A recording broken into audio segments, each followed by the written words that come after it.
नमस्कार दोस्तों, welcome to the SP Sharma classes. दोस्तों ये वैकेंसी आई है नई वैकेंसी आई है। कंप्यूटर साइंस में भी है वैकेंसी 28, फिजिक्स में 18, केमिस्ट्री में 19 और मैथमेटिक्स में 35। ठीक है। इन वैकेंसीज के बारे में हम बात करेंगे और इन वैकेंसीज की 16 जनवरी जो है स्टार्टिंग डेट है। फॉर्म फिल हो रहे हैं 16 जनवरी से और लास्ट डेट जो है वो 15 फरवरी है रजिस्ट्रेशन की ऑनलाइन। 16 जनवरी से 15 फरवरी तक है डेट। और 28 वैकेंसी कंप्यूटर साइंस वालों के लिए भी है। कंप्यूटर साइंस वाले बच्चे बोलते रहते थे कि कंप्यूटर साइंस की वैकेंसी कब आएंगी, तो कंप्यूटर साइंस की भी आ गई, फिजिक्स केमिस्ट्री मैथ की भी। ठीक है। तो मतलब यहाँ पर जो है साइंस साइड से रिलेटेड सारी चीजें हैं इसके अंदर। अब हम वैकेंसीज में एलिजिबिलिटी क्राइटेरिया की बात कर लेते हैं। पहले क्या है एलिजिबिलिटी क्राइटेरिया की बात करें तो पीजीटी टीचर्स के लिए क्या है। पीजीटी टीचर्स की वैकेंसीज है master degree in the relevant field from a recognised university at least 60%। यानी आपके पास मास्टर डिग्री होनी चाहिए। यानी अगर कोई कंप्यूटर साइंस से कर रहा है तो उसके पास एम टेक एमसीए ये होने चाहिए। एम टेक हो, एमसीए हो या एमएससी कंप्यूटर साइंस हो। ठीक है।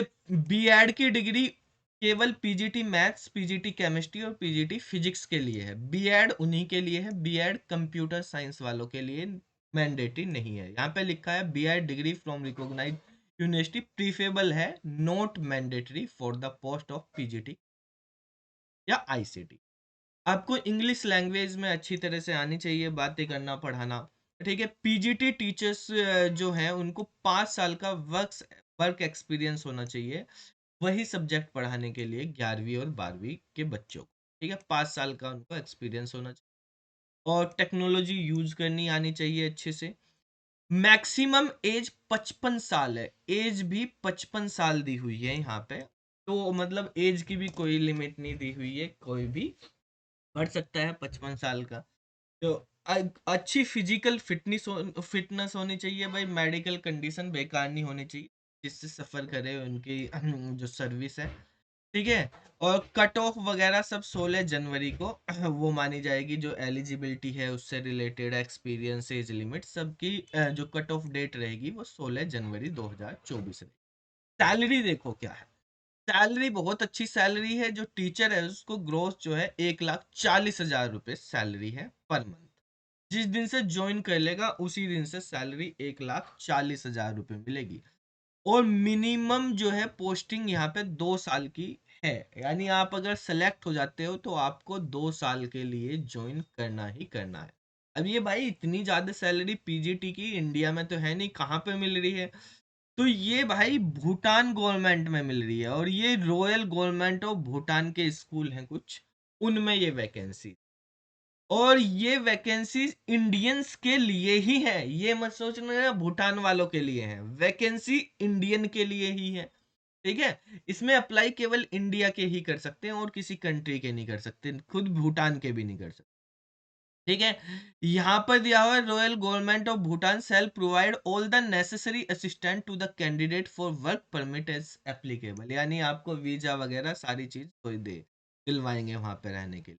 Leave, medical benefit, travel passage, other terms जो भी है वो रॉयल गवर्नमेंट ऑफ भूटान के अकॉर्डिंग रहेगी कॉन्टेक्ट में। ठीक है। यहाँ पर आप देखेंगे अप्लाई कैसे करना। अप्लाई करने के लिए आपको ऑनलाइन ये EDCIL वेबसाइट है, यहाँ पर जाके आप अप्लाई कर सकते हैं। ठीक है। ऑनलाइन ही अप्लाई होगा।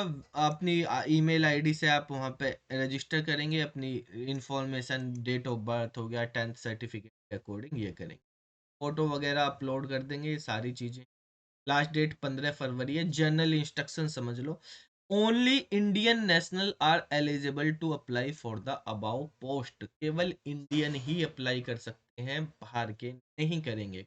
और नहीं करेगा ना ही भूटान वाले। वैकेंसी जो है टेंटेटिव है, कम ज़्यादा हो सकती है, नॉर्मल बात है वो। तो कैंडिडेट भूटान में कहीं पे भी पोस्ट किए जा सकते हैं। ठीक है। तो ये जो है बाकी तो सारी की सारी चीज़ें उसी तरह से। एनओसी अगर आप किसी गवर्नमेंट ऑर्गेनाइजेशन में काम कर रहे हैं तो वहां से आपको एनओसी लेके आना पड़ेगा जब डॉक्यूमेंट वेरीफिकेशन। ठीक है। तो यहाँ पे लिखा जो भी हमारे पास रिक्रूटमेंट वगैरह है दिल्ली के अकॉर्डिंग है, दिल्ली के कोर्ट के अकॉर्डिंग देखा जाएगा। अगर कुछ आपके डॉक्यूमेंट में किसी चीज़ में प्रॉब्लम पाई जाती है। ठीक है, तो कैंडिडेट जो है यहाँ पर ये सारी चीज़ें जो है, इंटरव्यू भी होगा, 2 राउंड होंगे, एक इंटरव्यू में भी एक प्री इंटरव्यू होगा, फिर फिजिकल इंटरव्यू। ठीक है, मतलब फिजिकल फिटनेस भी देखी जाएगी वहाँ पर किस तरह की है। शॉर्ट लिस्टेड कैंडिडेट जो है will be inform about the venue, date and schedule for physical interview. ठीक है, जो भी होगा वहाँ पे बता दिया जाएगा कहाँ पर इंटरव्यू होगा के बारे में, जो भी शॉर्ट लिस्टेड होंगे सारी चीज़। तो ये जो है इसमें इस वैकेंसी के बारे में इंफॉर्मेशन है। ठीक है, अब आप इसमें यहाँ पे देखेंगे कि भाई एग्ज़ाम वगैरह कहाँ होगा, तो एग्ज़ाम जो है वो तो इंडिया में ही होंगे पहले यहाँ पर, और उसके बाद जो है आप शॉर्ट लिस्ट होने के बाद ही वहाँ पर आपको वो होगा, पोस्टिंग होगी या इंटरव्यू होगा, वो बताया जाएगा।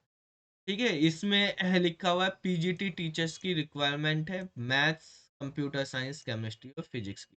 इसमें मिनिमम 2 साल का है, वो बढ़ भी सकता है, म्यूचुअल एग्रीमेंट के बेस पे रिन्यू करा जाएगा। 2 साल के लिए कॉन्टैक्ट पे रखा जाएगा, अगर आपकी परफॉर्मेंस सही रहेगी तो कॉन्टैक्ट बढ़ा दिया जाएगा। ठीक है, तो ये बेसिकली EDCIL के थ्रू है, भूटान में वैकेंसीज हैं, इंडिया वाले इसको अप्लाई कर सकते। ठीक है, तो फिर मिलते हैं अगली वीडियो में, तब तक के लिए बाय बाय, जय हिंद, जय भारत।